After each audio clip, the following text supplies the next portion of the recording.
Assalamualaikum warahmatullahi wabarakatuh. Kami dari kelompok 8 akan menampilkan video dengan tema permasalahan-permasalahan perkembangan dan solusinya. Menganalisis studi kasus fenomena iPad Kids di era Society 5.0.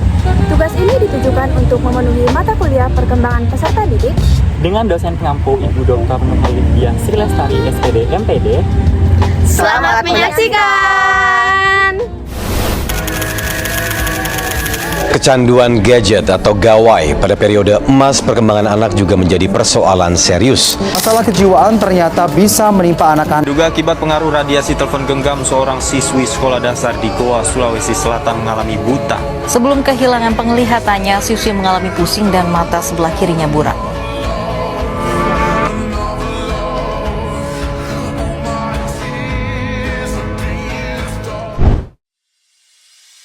Di era Society 5.0, teknologi telah menjadi bagian yang tidak terpisahkan dari kehidupan manusia.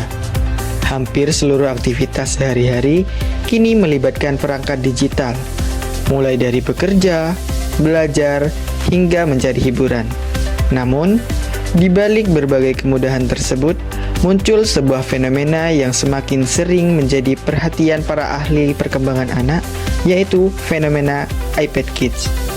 Istilah iPad Kids digunakan untuk menggambarkan anak-anak yang sejak usia sangat dini telah terbiasa menggunakan gadget dalam waktu yang cukup lama untuk setiap harinya. Fenomena ini tidak muncul secara tiba-tiba. Dalam banyak kasus, awalnya orang tua memberikan gadget sebagai solusi praktis untuk menangani anak yang rewel, menangis, atau tantrum. Ketika anak sedang makan, gadget diberikan agar anak lebih mudah disuapi. Ketika orang tua sedang bekerja atau memiliki kesibukan lainnya, gadget digunakan untuk membantu anak tetap diam dan tidak mengganggu aktivitas orang tua. Namun, lama-kelamaan gadget yang awalnya hanya digunakan sekali berubah menjadi kebutuhan sehari-hari bagi anak. Anak mulai terbiasa menonton video, bermain game, atau melihat berbagai konten digital selama berjam-jam. Ketika gadget diambil, sebagian anak menunjukkan respon seperti marah, menangis, berteriak, bahkan yang paling parah yaitu tantrum. Kondisi ini yang kemudian dikenal sebagai fenomena iPad Kids. Fenomena ini bukan hanya terjadi di satu atau dua negara, tetapi telah menjadi perhatian global. Berbagai video di media sosial menunjukkan anak-anak yang sulit melepaskan diri dari layar gadget bahkan saat makan, berjalan, berkumpul keluarga, hingga berada di tempat umum. Di Indonesia sendiri, kondisi serupa juga semakin sering dijumpai. Tidak sedikit balita bahkan belum lancar berbicara, tetapi sudah terbiasa mengoperasikan YouTube, TikTok, atau permainan digital melalui smartphone orang tuanya. Sekilas, kondisi ini mungkin terlihat biasa karena sudah menjadi pemandangan sehari-hari. Namun, para ahli perkembangan anak justru melihatnya sebagai sebuah permasalahan yang perlu mendapatkan perhatian khusus. Masa kanak-kanak merupakan periode emas perkembangan manusia, yaitu masa ketika kemampuan sosial, emosional, kognitif, bahasa, serta motorik berkembang dengan sangat pesat. Pada masa ini, anak seharusnya lebih banyak berinteraksi dengan lingkungan, bermain secara aktif, mengeksplorasi benda-benda di sekitarnya, serta belajar berkomunikasi secara langsung dengan orang lain. Ketika sebagian besar waktu tersebut digantikan oleh interaksi dengan layar gadget, muncul kekhawatiran bahwa proses perkembangan anak tidak berlangsung secara optimal.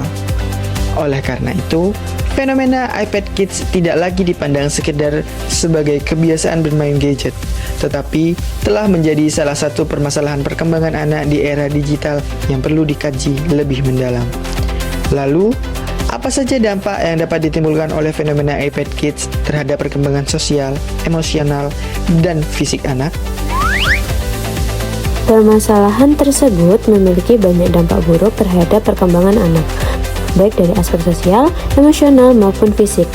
Jika dibiarkan secara terus-menerus, fenomena iPad Kids tidak hanya menjadi kebiasaan menggunakan gadget, tetapi juga dapat mempengaruhi cara anak berinteraksi dengan lingkungan, mengelola emosi, serta menjalani aktivitas sehari-hari. Dampak yang ditimbulkan pun tidak hanya terlihat dalam jangka pendek, tetapi juga berpotensi mempengaruhi kualitas perkembangan anak hingga masa remaja, bahkan dewasa.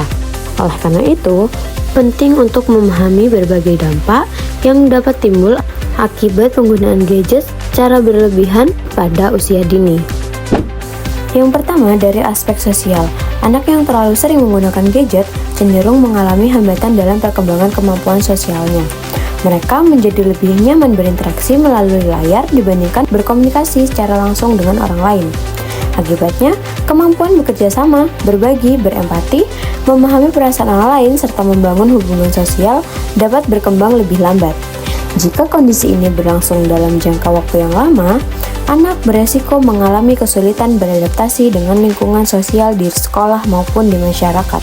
Selain itu, penggunaan gadget yang berlebihan juga berdampak pada perkembangan emosional anak. Anak yang terbiasa memperoleh hiburan dan kepuasan secara instan dari gadget cenderung mengalami hambatan dan pembentukan kontrol diri dan pengolahan emosi. Ketika gadget diambil atau penggunaannya dibatasi, mereka dapat menunjukkan perilaku tantrum, mudah marah, menangis berlebihan, bahkan sulit mengendalikan rasa frustasi. Dalam jangka panjang, kondisi ini dapat menghambat perkembangan kematangan emosional yang seharusnya mulai terbentuk sejak usia dini. Tidak hanya itu, dampak fisik juga menjadi perhatian serius. Anak yang terlalu lama menatap layar gadget beresiko mengalami kelelahan mata, mata kering, gangguan penglihatan, serta penurunan kualitas tidur akibat paparan cahaya biru dari layar. Selain itu, berkurangnya aktivitas bermain dan bergerak menyebabkan anak kurang mendapatkan stimulasi fisik yang dibutuhkan tubuhnya. Akibatnya, perkembangan motorik kasar maupun motorik halus dapat terhambat. Kebugaran tubuh menurun dan perubahan fisik anak menjadi kurang optimal. Bahkan, dalam beberapa tahun terakhir muncul berbagai kasus yang menjadi perhatian publik mengenai anak-anak yang mengalami gangguan penglihatan pada usia yang sangat muda akibat kebiasaan menatap layar dalam waktu yang lama. Pada kondisi tertentu, gangguan penglihatan yang terus memburuk dapat memerlukan penanganan medis yang lebih serius. Hal ini menunjukkan bahwa penggunaan gadget yang tidak terkontrol tidak hanya berdampak pada perkembangan anak, tetapi juga berpotensi mempengaruhi kesehatan fisik mereka dalam jangka panjang. Dengan demikian, fenomena iPad Kids tidak hanya sekadar kebiasaan menggunakan gadget, tetapi telah menjadi salah satu faktor yang dapat menghambat perkembangan sosial, emosional, dan fisik anak. Berbagai hambatan perkembangan tersebut juga dapat dijelaskan melalui beberapa teori perkembangan anak yang akan dipaparkan selanjutnya. Dampak tersebut dapat dijelaskan melalui beberapa teori perkembangan yang telah dikemukakan oleh para ahli. Berbagai teori ini membantu kita memahami bahwa permasalahan yang muncul pada fenomena iPad Kids bukan sekedar asumsi atau kekhawatiran masyarakat, melainkan memiliki dasar ilmiah yang kuat. Melalui teori-teori perkembangan anak dapat dijelaskan bagaimana penggunaan gadget yang berlebihan berpotensi mempengaruhi proses belajar, kemampuan bersosialisasi, pembentukan perilaku, hingga perkembangan emosional anak. Oleh karena itu, untuk memahami fenomena iPad Kids secara lebih mendalam, kita dapat meninjaunya melalui beberapa teori perkembangan yang relevan. Menurut Jean Piaget, dalam teori perkembangan kognitifnya yang diperkenalkan pada tahun 1936, anak belajar dan membangun pengetahuan melalui interaksi langsung dengan lingkungan sekitarnya. Anak membutuhkan pengalaman nyata seperti bermain, mengamati, menyentuh benda, dan berinteraksi dengan orang lain. Ketika anak terlalu banyak menghabiskan waktu di depan layar gadget, kesempatan untuk memperoleh pengalaman langsung menjadi berkurang, sehingga proses perkembangan kognitifnya dapat terhambat. Selanjutnya, menurut Lev Vygotsky, dalam teori perkembangan sosial yang dikembangkan sekitar tahun 1978, interaksi sosial memiliki peran yang sangat penting dalam perkembangan anak. Vygotsky menjelaskan bahwa kemampuan berpikir dan belajar berkembang melalui komunikasi dan kerjasama dengan orang lain. Oleh karena itu, ketika anak lebih banyak berinteraksi dengan gadget dibandingkan dengan keluarga, teman, atau lingkungan sekitar, perkembangan sosialnya berpotensi mengalami hambatan. Selain itu, fenomena iPad Kids juga dapat dijelaskan melalui teori behaviorisme yang dikemukakan oleh B.F. Skinner pada pertengahan abad ke-20. Skinner menjelaskan bahwa perilaku manusia dapat terbentuk melalui proses penguatan atau reinforcement. gadget memberikan berbagai bentuk hiburan yang menyenangkan, seperti video, permainan, atau animasi yang membuat anak merasa senang secara instan. Pengalaman menyenangkan yang terus-menerus ini mendorong anak untuk mengulang perilaku menggunakan gadget sehingga lama-kelamaan dapat menimbulkan ketergantungan. Berdasarkan ketiga teori tersebut, dapat dipahami bahwa penggunaan gadget secara berlebihan memang memiliki kaitan yang kuat dengan berbagai permasalahan perkembangan anak. Oleh karena itu, diperlukan upaya nyata dari berbagai pihak untuk mengatasi fenomena iPad Kids agar dampak negatifnya tidak semakin meluas.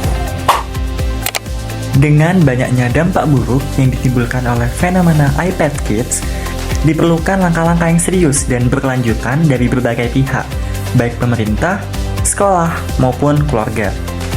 Upaya penanganan tidak dapat dilakukan oleh satu pihak saja, karena permasalahan ini berkaitan dengan pola pengasuhan, lingkungan pendidikan, serta pengembangan teknologi yang semakin pesat. Tanpa adanya pengawasan dan pendampingan yang tepat, penggunaan gadget yang berlebihan berpotensi memberikan dampak yang lebih besar terhadap tumbuh kembang anak di masa depan. Oleh karena itu, diperlukan kerjasama yang baik antara berbagai pihak untuk memastikan bahwa teknologi dapat dimanfaatkan secara bijak tanpa membebankan proses perkembangan anak. Dari sisi pemerintah, beberapa negara telah mulai menerapkan kebijakan yang lebih ketat terkait penggunaan gadget pada anak.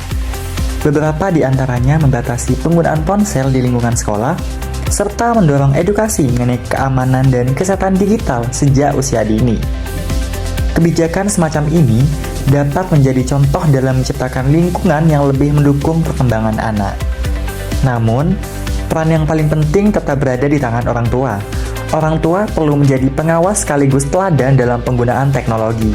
Penggunaan gadget sebaiknya dibatasi sesuai usia anak dan tidak dijadikan sebagai alat utama untuk menenangkan atau mengasuh anak. Sebaliknya, orang tua perlu menyediakan lebih banyak kesempatan bagi anak untuk bermain di luar rumah, berolahraga, membaca, dan berinteraksi dengan keluarga maupun teman sebaya. Selain itu, komunikasi yang baik antara orang tua dan anak juga sangat diperlukan agar anak memahami manfaat serta risiko penggunaan teknologi. Dengan pendampingan yang tepat, gadget dapat menjadi sarana belajar yang bermanfaat tanpa mengganggu proses tumbuh kembang anak. Sebagai penutup, fenomena iPad Kids merupakan salah satu tantangan perkembangan anak di era Society 5.0. Teknologi memang memberikan banyak manfaat, tetapi penggunaannya harus tetap bijaksana dan terkontrol. Dengan kerjasama antara pemerintah, sekolah, dan keluarga, kita dapat memanfaatkan teknologi secara optimal sekaligus menjaga agar anak-anak tetap tumbuh dan berkembang secara sehat, baik secara sosial, emosional, maupun fisik. Terima kasih. Demikian video yang dapat kami tampilkan. Terima kasih. Wassalamualaikum warahmatullahi wabarakatuh. Dadah. Dadah.